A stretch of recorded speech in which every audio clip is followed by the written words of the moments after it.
Hi sir, this is Salim Basha from Kernel sir. ఇప్పుడు మనం చెప్పబోయే టాపిక్ వచ్చేసి గత క్లాస్లో తీసుకున్నప్పుడు ఆర్ఆర్బీకి సంబంధించి చెప్పడం జరిగింది. ఇప్పుడు ప్రజెంట్ ఆర్ఆర్బీ తర్వాత మనకి ఏర్పాటు చెప్పినటువంటి వ్యవసాయ పరపతి సంస్థలు అత్యున్నత సంస్థకు పేరు పొందినటువంటి నాబార్డ్ గురించి ఇప్పుడు మనం ఎక్స్ప్లెనేషన్ చేస్తున్నాం సార్.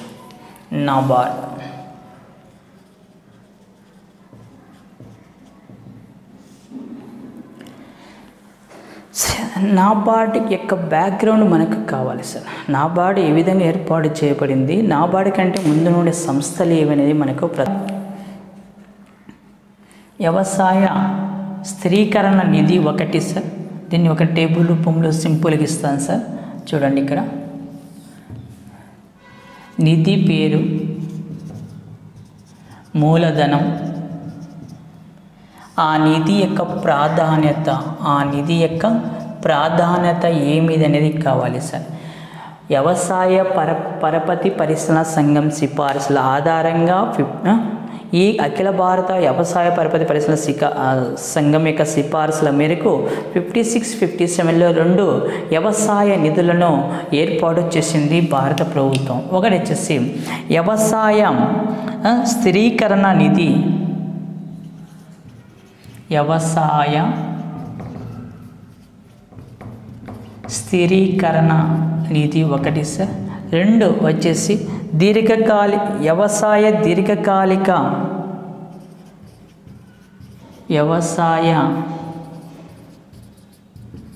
దీర్ఘకాలిక కార్యకలాపాల నిధి అని 2 నిధులను ఏర్పాటు చేయడం జరుగుతుంది సార్. సరే, ఈ నిధుల యొక్క మూలధనం ఎంత, ఈ నిధులు ఎలాంటి రుణాలను ఇవ్వడానికి ఏర్పాటు చేయడం జరిగింది. ఇందులో వ్యవసాయ స్థిరీకరణ నిధి యొక్క మూలధనం వచ్చేసి కేవలము 1 కోటి రూపాయలు సార్. వ్యవసాయ దీర్ఘకాలిక కార్యకలాపాల యొక్క నిధి యొక్క మూలధనం ఎంత అంటే 100 crores సార్. 100 కోట్ల రూపాయలు, 100 కోట్ల రూపాయలు. సరే, వ్యవసాయ స్థిరీకరణ నిధి ఎలాంటి రుణాలు ఇస్తుంది, దీర్ఘకాలిక అనేది ఎలాంటి ఇస్తుంటే వ్యవసాయ స్థిరీకరణ నిధి వచ్చేసి స్వల్పకాలానికి సంబంధించిన స్వల్ప మరియు మధ్యకాలిక రుణాలను అందిస్తుంది సార్. వ్యవసాయ దీర్ఘకాలిక కార్యకలాపాల నిధి వచ్చేసి దీర్ఘకాలిక రుణాలను అందిస్తుంది,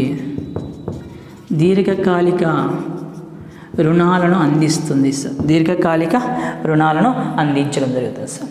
ఇది బాగా గుర్తుపెట్టుకోండి సార్. నెక్స్ట్ వన్, దీని తర్వాత ప్రస్తుతం మన దేశంలో వ్యవసాయ పరపతి కొరకు దీర్ఘకాలిక రుణాలను కల్పించే అంశాలు ఏవి కలవంటే దీర్ఘకాలిక వ్యవసాయ కార్యకలాపాలను అందించే సంస్థలు. నెక్స్ట్ వన్ సార్, దీర్ఘకాలిక వ్యవసాయ పరపతిని అందించే సంస్థలు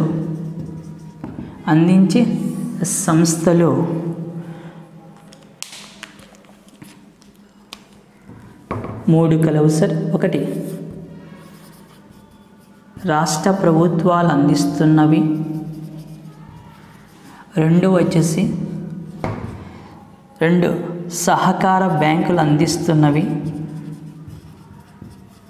3 వచ్చేసి ల్యాండ్ డెవలప్మెంట్ బ్యాంక్స్ భూ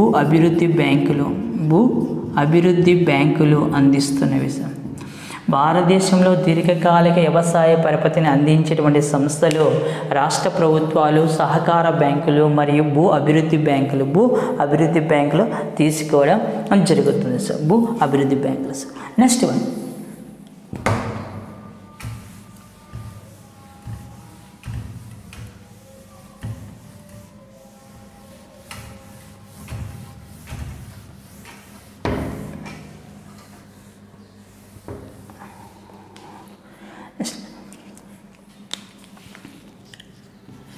ARDC ఏమి sir? ARDC means agriculture refinance development corporation. Agriculture refinance development corporation. Agriculture refinance development కార్పొరేషన్ను ఎప్పుడు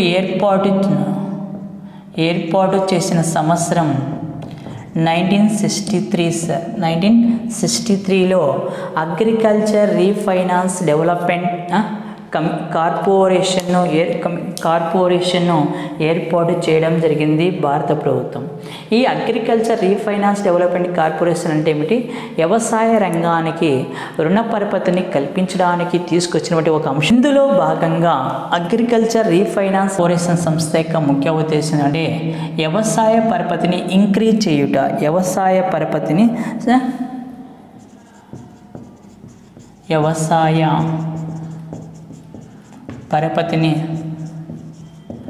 సులభతరం చేయుట దీని యొక్క ముఖ్య విషయం. Next one sir,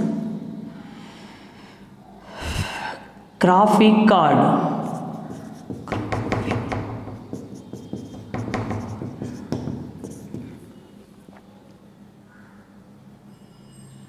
graphic card ఏమిటి అనేది కావాలి సార్. గ్రాఫిక్ కార్డ్ అంటే ఏమిటి అనేది మనకు కావాలి sir. Committee to review.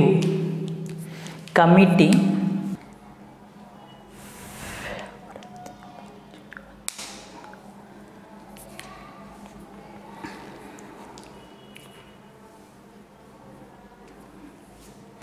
Okay sir. ఇప్పుడు చూడండి ఇక్కడ మనకు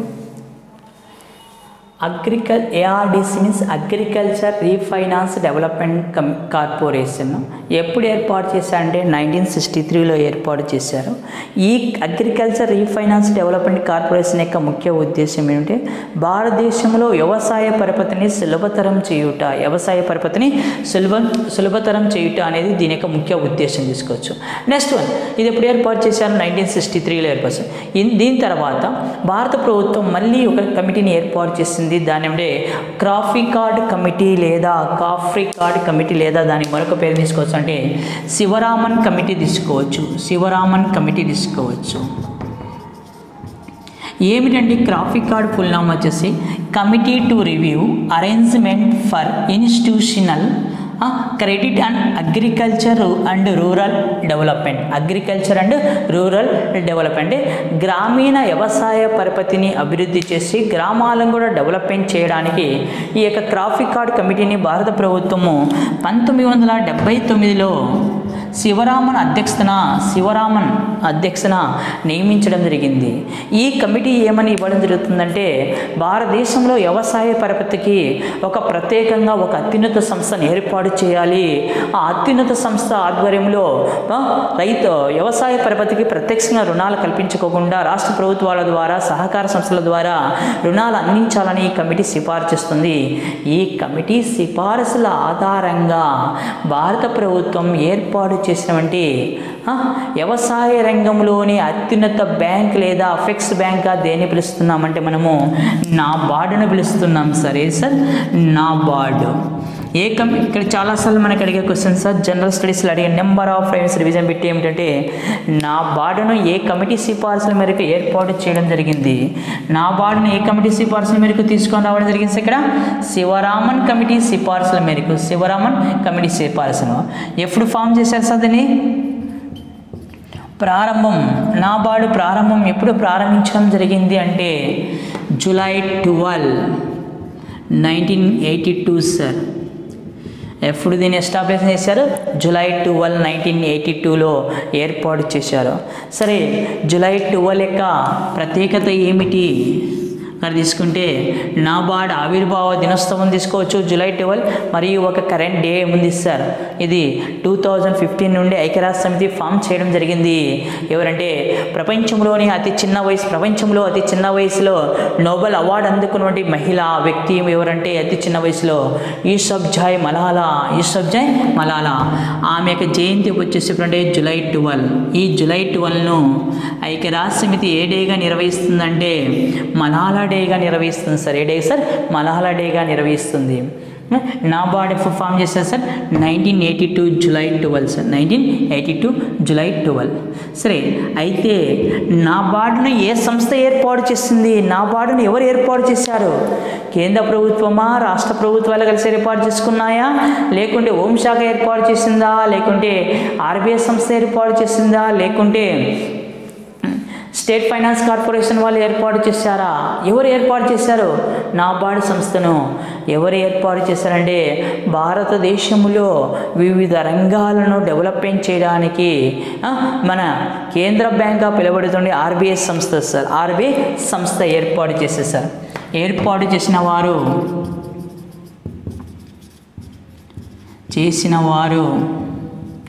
RBI sir, reserve bank of India, reserve bank of India. ఇక్కడ గుర్తుపెట్టుకోండి సార్, మనకి చాలా ఇంపార్టెంట్. నాబార్డ్ ఎస్పెషల్ బాగా గుర్తుపెట్టుకోండి సార్, ఈసారి అడగవచ్చు. ఈసారి నాబార్డ్ను జూలై 12, 1982న ఏ రాజ్యాంగ సవరణ ద్వారా భారత ప్రభుత్వం ఏర్పాటు చేయడం జరిగిందంటే 61వ రాజ్యాంగ సవరణ ద్వారా, 61వ రాజ్యాంగ సవరణ 1982లో తీసుకొచ్చారు. ఆ సవరణ ద్వారా దీన్ని ఏర్పాటు చేశారు.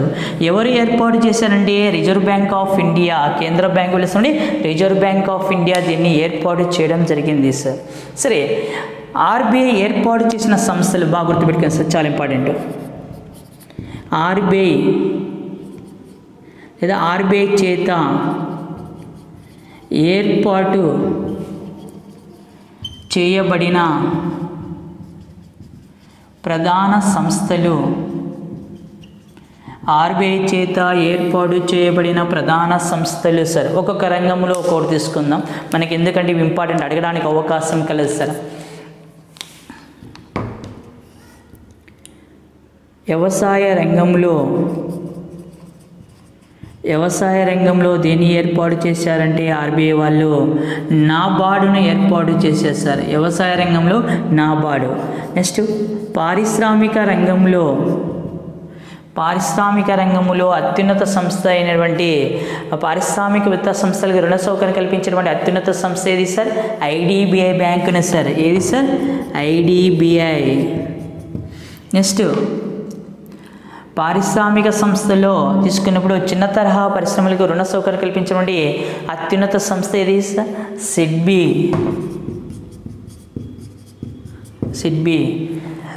నెక్స్ట్ వన్, అదేవిధంగా తీసుకుంటే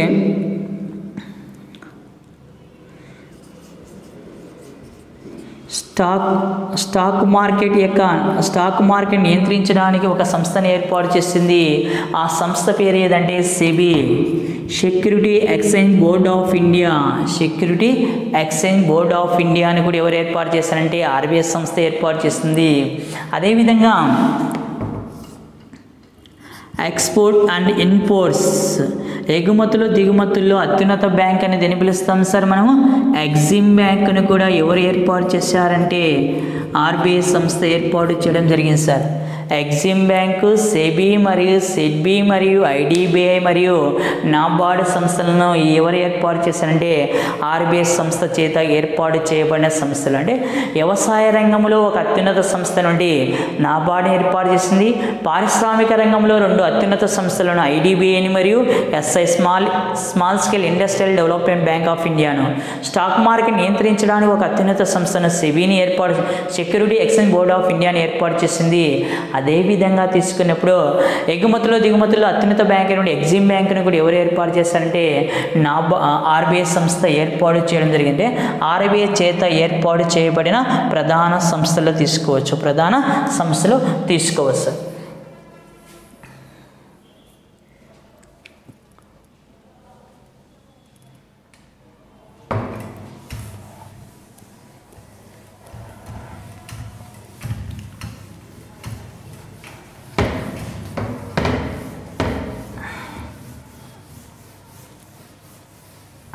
నెక్స్ట్ వన్ సార్,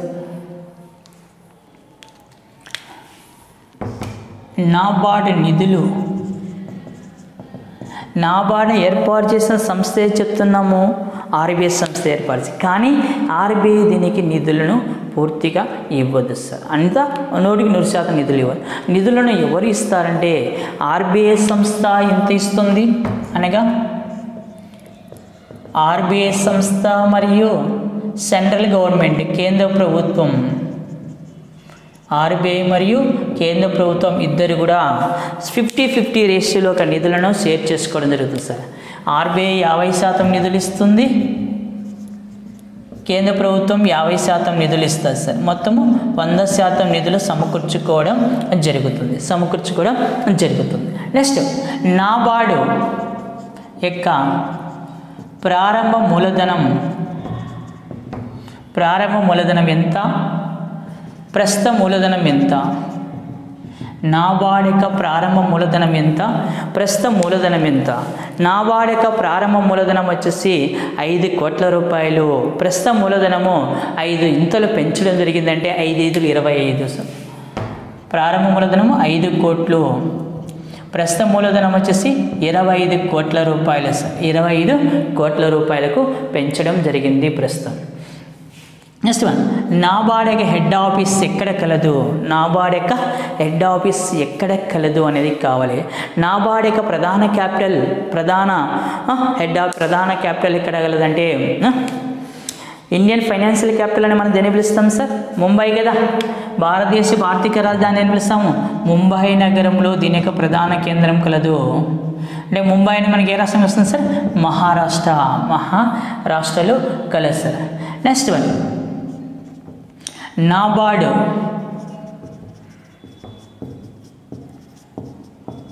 మొదటి చైర్మన్.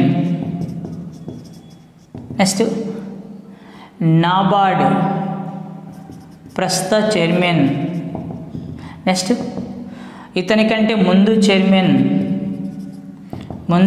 చైర్మన్ ఎవరనేది మనకు కావాలి సార్.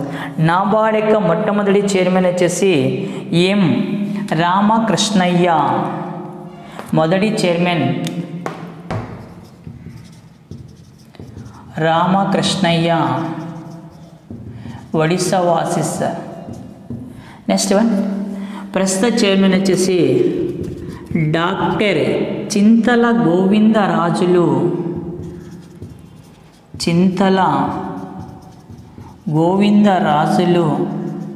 బ్రాకెట్లో ఇక్కడ ఎలా అడగవచ్చు అంటే సిజి రాజులు అని అడగవచ్చు. సిజి రాజులు.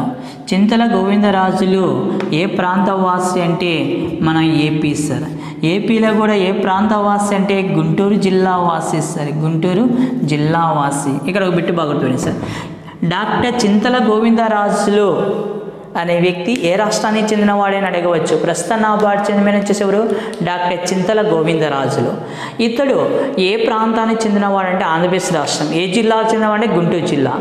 కానీ ఇక్కడ పెట్టి ఎలా అడగవచ్చు అంటే నాబార్డు సంస్థకు చైర్మన్గా ఎంపిక కాబడినటువంటి తొలి తెలుగు వ్యక్తి క్రింది వానిలో గుర్తించుము అంటే నాబార్డు సంస్థకు చైర్మన్గా ఎంపిక కాబడినటువంటి మొట్టమొదటి తొలి తెలుగు వ్యక్తి ఎవరంటే ఎవరు సార్? చింతల గోవిందరాజులు రీసెంట్గా అపాయింట్మెంట్ చేయడం జరిగింది. ఆ డేట్ కూడా గుర్తుపెట్టుకోండి సార్. డేట్ కూడా చెప్తాను ఇక్కడే. రీసెంట్గా డేట్ వచ్చేసి May 27, 2020 సార్. ఎప్పుడు ఏర్పాటు చేసేది సార్? May 27, 2020 ఏర్పాటు చేసేది సార్. నెక్స్ట్ వన్, ప్రస్తుత డిప్యూటీ చైర్మన్ కూడా తీసుకొని నాబార్డు డిప్యూటీ ఎండి పివిఎస్ సూర్యకుమార్.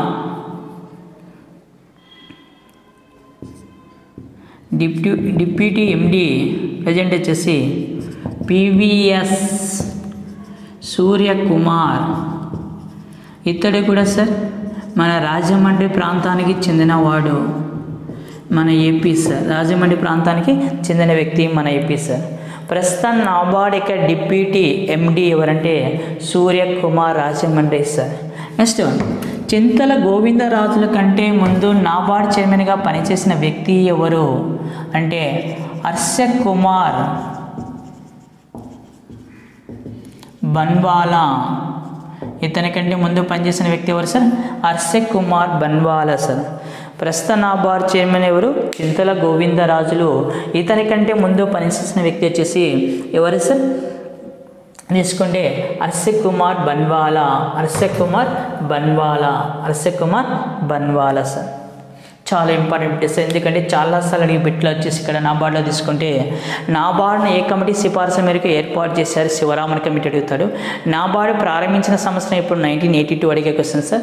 దాని తర్వాత ప్రస్తుత నాబార్డ్ చైర్మన్ ఎవరు క్వశ్చన్. ఈ 3 క్వశ్చన్లో నుంచి ఒక బిట్టు ఎప్పుడు రివిజన్ అవుతూ వస్తుంది సార్. నెక్స్ట్ నాబార్డ్ ముఖ్య ఉద్దేశం.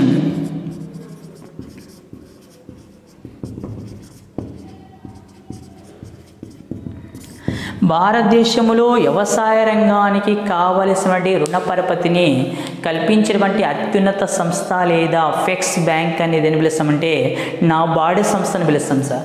భారతదేశంలో అగ్రికల్చర్ సెక్టార్లో రుణ సౌకర్యం కల్పించినటువంటి ఫైనాన్స్ కల్పించినటువంటి అపెక్స్ బ్యాంక్ అని దేని పిలుస్తామంటే నాబార్డ్ను పిలుస్తాము. సరే, ఈ నాబార్డు ఎవరికి రుణాలు ఇస్తుంది అనేది కావాలి. ఇక్కడ ఒక బిట్టు బాగా గుర్తుపెట్టుకోండి సార్. నాబార్డ్ అనేది వ్యవసాయ రంగానికి రుణ పరపతి కల్పించిన అత్యున్నత సంస్థ అని పిలుస్తున్నాం, కానీ నాబార్డ్ సంస్థ ప్రత్యక్షంగా రైతులకు రుణ పరపతిని అందిస్తుందా? ప్రత్యక్షంగా రైతులకు రుణ పరపతిని అందిస్తుందంటే ప్రత్యక్షంగా రైతులకు రుణ పరపతి అనేది నాబార్డ్ సంస్థ అందించదు. కానీ నాబార్డ్ సంస్థ ద్వారా రుణ పరపతి పొందేటువంటి సంస్థలు ఏవి అంటే నాబార్డ్ చే రుణాలు పొందే సంస్థలు ప్రధానంగా తీసుకుంటే సార్ కోఆపరేటివ్ SCOBలు, స్టేట్ కోఆపరేటివ్ బ్యాంక్స్. నెక్స్ట్ తీసుకుంటే రాష్ట్ర ప్రభుత్వాలు, RRBలు, రీజనల్ రూరల్ బ్యాంక్స్. అదేవిధంగా వివిధ రకాల ప్రభుత్వ కార్యక్రమాలకు కేంద్ర ప్రభుత్వం కావచ్చు, రాష్ట్ర ప్రభుత్వ కార్యక్రమాలకు నోడల్ ఏజెన్సీగా పనిచేస్తుంది. అక్కడ ఒక బిట్టు బాగా గుర్తుపెట్టుకోండి సార్. నోడల్ ఏజెన్సీగా పనిచేస్తుంది. ఇక్కడ ఒక బిట్టు బాగా గుర్తుపెట్టుకోండి సార్, చాలా ఇంపార్టెంట్. ఐక్యరాజ్య సమితి ద్వారా వివిధ రకాల అభివృద్ధి కార్యక్రమాలకు అందించబడేటువంటి రుణాలకు భారతదేశంలో నోడల్ ఏజెన్సీగా ఎవరు పనిచేస్తారంటే నాబార్డ్ సంస్థ పనిచేస్తుంది. ఐక్యరాజ్య సమితి చేత కల్పించబడిన అభివృద్ధి కార్యక్రమాలకు UNO యునైటెడ్ నేషన్స్ ఆర్గనైజేషన్ చేత కల్పించబడి అభివృద్ధి కార్యక్రమాలకు ఇండియాలో నోడల్ ఏజెన్సీగా పనిచేసే సంస్థ ఏదంటే నాబార్డ్ సంస్థ పనిచేస్తుంది. చాలా ఇంపార్టెంట్ సార్. నాబార్డ్ సంస్థ పని చేయడం జరుగుతుంది సార్. ఓకే సార్, ఏడికి గుర్తుపెట్టాను సార్. నెక్స్ట్ చెప్తాను. Thank you sir. నాబార్డ్ అనే సంస్థ ఎప్పుడు ఏర్పాటు చేశారంటే 1982 జూలై 12న ఏర్పాటు చేశారు. ఏ కమిటీ సిఫార్సు మేరకు ఏర్పాటు చేశారంటే శివరామన్ కమిటీ సిఫార్సుల మేరకు. ఏ కమిటీ సిఫార్సు మేరకు నాబార్డ్ ఏర్పాటు చేశారు సార్? శివరామన్ కమిటీ సిఫార్సుల మేరకు. నాబార్డ్ ఫుల్ ఫామ్ వచ్చేసి వస్తుందంటే national bank for agriculture and rural development. National bank for agriculture and rural development అనేటువంటి సంస్థను శివరామన్ కమిటీ సిఫార్సుల మేరకు 1982లో ఏర్పాటు చేయడం జరిగింది సార్. 1982 జూలై 12న ఏర్పాటు చేశారు. జూలై 12 వచ్చేసి ఏ డే తీసుకున్నాం సార్ మనం? మలాలా డేగా తీసుకోవడం జరిగింది సార్. నెక్స్ట్ వర్డ్ నాబార్డ్ యొక్క విధులు. ఏ విధులను ఈ సంస్థ నిర్వహిస్తుంది? ఈ సంస్థ అనేది మనకు కావాలి సార్. ఈ సంస్థ రైతులకు ప్రత్యక్షంగా రుణ సౌకర్యం అనేది కల్పించదు. రైతులకు ప్రత్యక్షంగా రుణాలను మంజూరు చేయదు. అదేవిధంగా ఈ సంస్థ ద్వారా రుణాలు పొందేటువంటి సంస్థలు తీసుకున్నప్పుడు రాష్ట్ర ప్రభుత్వాలు పొందుతాయి, అదేవిధంగా తీసుకున్నప్పుడు సహకార సంస్థలు పొందుతాయి, ఆర్ఆర్బీలు పొందుతాయి సార్. రాష్ట్ర ప్రభుత్వాలు, సహకార సంస్థలు మరియు ఆర్ఆర్బీలు నాబార్డు ద్వారా నిధులను పొందడం జరుగుతుంది, రుణ సౌకర్యం పొందడం జరుగుతుంది. అదేవిధంగా భారతదేశంలో వ్యవసాయ రంగానికి రుణ సౌకర్యం కల్పించినటువంటి అత్యున్నత సంస్థ లేదా అఫెక్స్ బ్యాంక్ అని దేని పిలుస్తామంటే నాబార్డును సంబోధిస్తాం సార్. భారతదేశంలో వ్యవసాయ రంగానికి రుణ పరపతి కల్పించినటువంటి అత్యున్నత సంస్థ లేదా అఫెక్స్ బ్యాంక్ అని ఏది పిలుస్తామంటే నాబార్డు. ఈ క్వశ్చన్ అనేక సార్లు నెంబర్ ఆఫ్ టైమ్స్ రివిజ్ చేయటువంటి బిట్ సార్. నెక్స్ట్ అదేవిధంగా భారతదేశంలో ఉన్నటువంటి వివిధ రకాల ప్రభుత్వ పథకాలకు సంబంధించి ప్రత్యేకంగా ఈ సంస్థ ద్వారా రుణ పరపతి అనేది అందించడం జరుగుతుంది. భారత ప్రభుత్వం చేపట్టేటువంటి లేదా రాష్ట్ర ప్రభుత్వాలు చేపట్టేటువంటి ఏవైనా సరే ప్రజా సంక్షేమ కార్యక్రమాలకు కావలసినటువంటి రుణ పరపతిని కూడా ఈ సంస్థ కల్పించడం జరుగుతుంది. ఏ సంస్థ? నాబార్డు కల్పిస్తుంది. అదేవిధంగా అంతర్జాతీయ స్థాయిలో మన శాంతి సంస్థని పిలుస్తున్నాము, యుఎన్ఓ పిలుస్తున్నాం కదా. ఐక్యరాజ్య సమితి లేదా యుఎన్ఓ సంస్థ భారతదేశంలో వివిధ రకాల ప్రజా సంక్షేమ పథకాలకు సంబంధించి రుణ పరపతి కల్పించినప్పుడు ఆ రుణ పరపతికి మన భారతదేశంలో నోడల్ ఏజెన్సీగా లేదా అత్యున్నత సంస్థగా ఎవరు పని చేయడం జరుగుతుందంటే నాబార్డు పని చేయడం జరుగుతుంది. భారతదేశంలో ఐక్యరాజ్య సమితి చేత ఏదైనా సరే అభివృద్ధి సంక్షేమ కార్యక్రమాలకు ఐక్యరాజ్య సమితి నిధులు ఇస్తే ఆ నిధులకు అత్యున్నత సంస్థ లేదా నోడల్ ఏజెన్సీగా ఎవరు నాయకత్వం వహిస్తారంటే నాబార్డు నాయకత్వం వహించడం జరుగుతుంది సార్. నాబార్డు నాయకత్వం వహించడం జరుగుతుంది. ఇదే విధంగా ఇలాంటి అనేక రకాల అభివృద్ధి కార్యక్రమాలకు ఈ సంస్థ నిధులను అందించడం జరుగుతుంది సార్. నిధులను అందించడం జరుగుతుంది సార్. ఈ సంస్థ అదేవిధంగా తర్వాత కాలంలో ఈ సంస్థ ఏం చేస్తుందంటే వ్యవసాయ రంగానికి సంబంధించినటువంటి ప్రత్యేకంగా విత్త పరపతిని కల్పించడానికి పరపతిని కల్పించడానికి కూడా కల్పించడం జరిగింది ఈ నాబార్డు సంస్థ. ఈ నాబార్డు సంస్థ ఆధ్వర్యంలో సార్. ఓకే సార్, ఇది సార్ నాబార్డుకి సంబంధించినటువంటి ప్రధాన అంశాల్లో మనం తీసుకున్నటువంటి అంశాలు సార్. Okay sir. నెక్స్ట్ మనకి చెప్పబోయే టాపిక్ ఏమిటంటే హరిత విప్లవం గురించి మనం నెక్స్ట్ టాపిక్లో ఎక్స్ప్లెనేషన్ చేయబోతున్నాం సార్.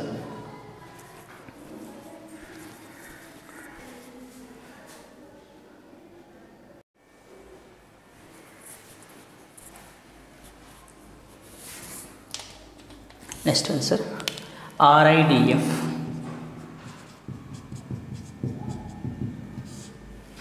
RIDF మీన్స్ వచ్చేసి rural infrastructure development fund sir. Rural infrastructure development fund ఏమిటి? రూరల్ ఇన్ఫ్రాస్ట్రక్చర్ డెవలప్మెంట్ ఫండ్ అంటే వచ్చేసి దీనికి సంబంధించిందంటే ఇది కూడా దీన్ని ఎవరు ఏర్పాటు చేశారంటే ఆర్బీఐ సంస్థ ఏర్పాటు చేసింది సార్. ఎవరు సార్? ఆర్బీఐ సంస్థ. ఎందులో భాగంగా ఏర్పాటు చేసిందంటే నాబార్డులో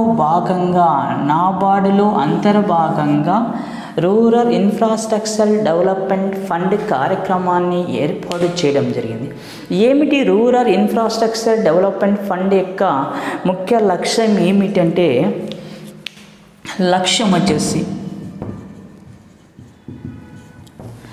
గ్రామీణ ప్రాంతాల్లో అవస్థాపన సౌకర్యాలను పెంపొందించుట. గ్రామీణ ప్రాంతాల్లో అవస్థాపన సౌకర్యాలను పెంపొందించుట దీని యొక్క ముఖ్య లక్ష్యంగా తీసుకోవచ్చు. రూరల్ ఇన్ఫ్రాస్ట్రక్చర్ డెవలప్మెంట్ ఫండ్ యొక్క ముఖ్య లక్ష్యం అంటే గ్రామీణ ప్రాంతాల్లో అవస్థాపన సౌకర్యాలను మెరుగుపరచుట.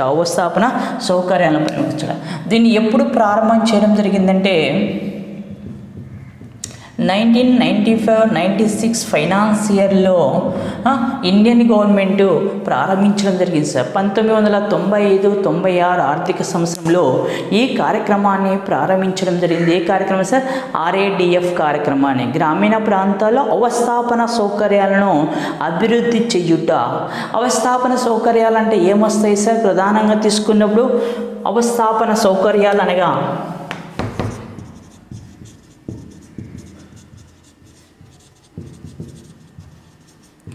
ప్రధానమైన అవస్థాపన సౌకర్యం అంటే మనకు అవసరమైన కొన్ని అంశాలు అనగా నీటి వసతి, రహదారి వసతి, పవర్ సప్లై, ఇవి ఉన్నాయి. ఇలాంటి అవసరాలను గ్రామాల్లో బాగా డెవలప్మెంట్ చేయుట దీని యొక్క ముఖ్య అంశం. అంటే గ్రామీణ ప్రాంతాల్లో అవస్థాపన సౌకర్యాలు వంటి నీటి త్రాగునీరు కావచ్చు, గృహ వసతి కావచ్చు, ట్రాన్స్పోర్ట్ సౌకర్యం, రవాణా వ్యవస్థ కావచ్చు, అదేవిధంగా గ్రామాల్లో ఉన్నటువంటి నీటిపారుదల కార్యక్రమాలు కావచ్చు, అదేవిధంగా గ్రామాల్లో బ్రిడ్జెస్ కావచ్చు, ఇవన్నింటినీ కూడా డెవలప్మెంట్ చేయుట దీని యొక్క ముఖ్య లక్ష్యం. అంటే ఇవన్నీ కూడా అవస్థాపన సౌకర్యాల కిందికి రావడం జరుగుతుంది. దీని కింద చేపట్టే కార్యక్రమాలు ఏమొస్తాయంటే RIDF కింద చేపట్టే కార్యక్రమాలు ప్రధానంగా తీసుకుంటే మనం ఇలాగా చెప్పిన ఈ యొక్క కార్యక్రమాలే చెప్పడం జరుగుతుంది సార్. నీటి ఇరిగేషన్ డిపార్ట్మెంట్, నీటి పారుదల సౌకర్యాలు లేదా ప్రాజెక్టులు,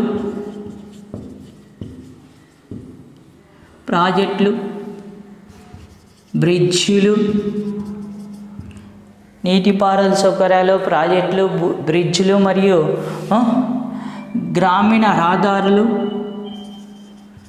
రూరల్ రోడ్స్,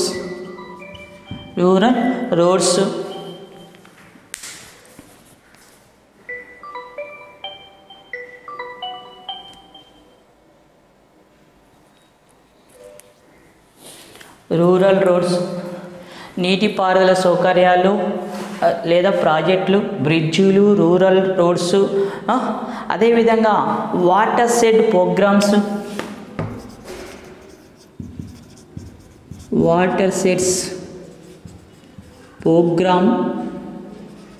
ప్రోగ్రామ్స్ మొదలగు కార్యక్రమాలు ఇది చేపట్టడం జరుగుతుంది సార్. ఎవరు RIDF కింద చేపట్టే కార్యక్రమాలు ఏమొస్తాయి సార్? నీటిపారుదల సౌకర్యాలు లేదా ప్రాజెక్టులు, రూరల్ రోడ్స్, బ్రిడ్జిలు, వాటర్ షెడ్ ప్రోగ్రామ్స్ మొదలైనవి ఈ యొక్క కార్యక్రమం కింద చేపట్టడం జరుగుతుంది. ఏ కార్యక్రమం కింద? RIDF కార్యక్రమం కింద చేపట్టడం జరుగుతుంది సార్.